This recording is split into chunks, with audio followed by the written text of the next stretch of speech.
Hey, and welcome back to the Soul Podcasting Podcast, where soulful creators, solopreneurs, and legacy-minded voices come to amplify their message and build lasting impact through audio. And I am Demetria Zinga, your podcasting strategist and the founder of the Soul Podcasting Collective. Now, this right here is one of my short episodes. I've been doing that for about a week and a half now, so this is kind of new for me. These are quick, soulful tips to help you move forward in your podcasting journey. And if you're new here, the rhythm will be about once a week, I'll do short and actionable solo episodes. And then one other day of the week, I will do guest interviews. And so far that's been on Sundays. And then midweek, I drop a longer solo show that dives a little bit deeper. So I'll keep that up as long as I can and then maybe drop back to 2 a week, but we'll see how it goes. So go ahead and subscribe if you want a steady mix of soulful inspiration and smart podcast strategy. Now, let me ask you, have you ever found yourself avoiding podcast editing because you think you need high-end gear or complicated software? I have been there, and the truth is, editing your show doesn't have to be tech heavy or time consuming. So today, I'm walking you through my go-to editing workflow. This is something I've refined over the years of producing multiple podcasts. It's simple, it's streamlined, and it doesn't require that you become an audio engineer. So let's go ahead and get into that. Now, my first tip for you is start with a clean audio. Editing is so much easier when you begin with clean audio, and what I always do is I try to record in a very quiet space. I also use a dynamic mic, nothing fancy, just something reliable. My Blue Yeti is working just fine. Use whatever you have, but that quiet space is going to help a lot. Then I like to pause and re-record flubs in real time without stopping the session. So I'm not going to start all over. I'll just stop that one particular place in the audio that I've messed up, and I will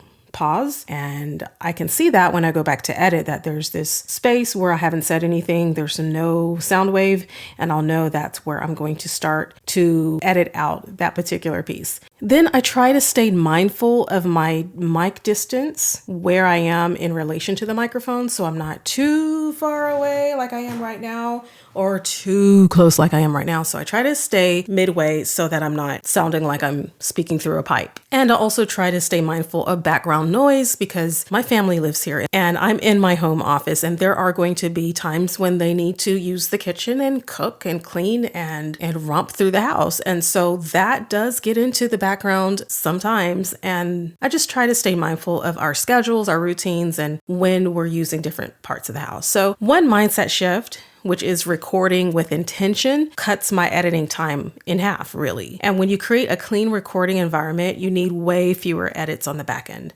So that's my first tip for you. Start with clean audio. My second tip is to keep your tools simple. You don't need pro tools like I'm using right now, which is Adobe Audition, but you can start with Descript because it's the most intuitive from what I understand, and I have been playing around with it. It's visual, it's beginner friendly. You edit like you're editing a document. So I think Descript is awesome for that, but if you're looking for completely free, Audacity still works like a charm, and it's what I started with years ago. My tip for you is don't obsess over every or every breath. Remove the distractions, but not your natural voice, because again, people connect to your energy, not to perfection. And then quickly, I do want to remind you, if podcast editing still feels like a mountain, or you're spending way too many hours tweaking your audio, my team and I would love to help you. So you can head over to soulpodcasting.com to learn about my editing services, even get a podcast audit if you'd like some extra set of eyes on what you're doing, and look at our consulting options. We're here to help you. We can help you clean up your process so you can focus on what matters most, which is your voice and your messaging.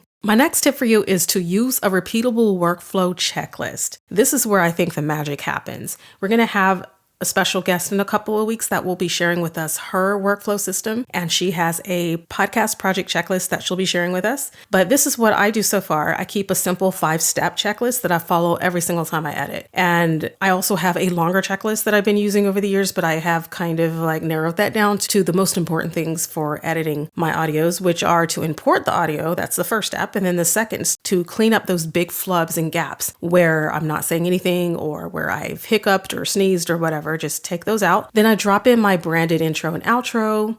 I balance my volume. I do a light noise reduction. I do a couple of other things too, with a little bit extra on the mastering and making sure that it's balanced. I use a compressor sometimes. And then the last thing I do is I export. I tag everything in the ID tags and I upload it to my hosting. And that's it. It's really no frills, no second guessing, just a clean, repeatable system that saves me time and decision fatigue. So let's sum this up and let's keep it really simple. We're going to use tools that support your workflow and not complicate it. And always remember, you don't have to do this alone. If you're ready to streamline or outsource your editing, again, we offer those done-for-you services, audits, and coaching to help you feel more confident in your podcasting journey. So head to soulpodcasting.com to find out more. And until next time, my friend, keep showing up, keep sharing your message. And as always, podcast with purpose, passion, and soul. Happy podcasting.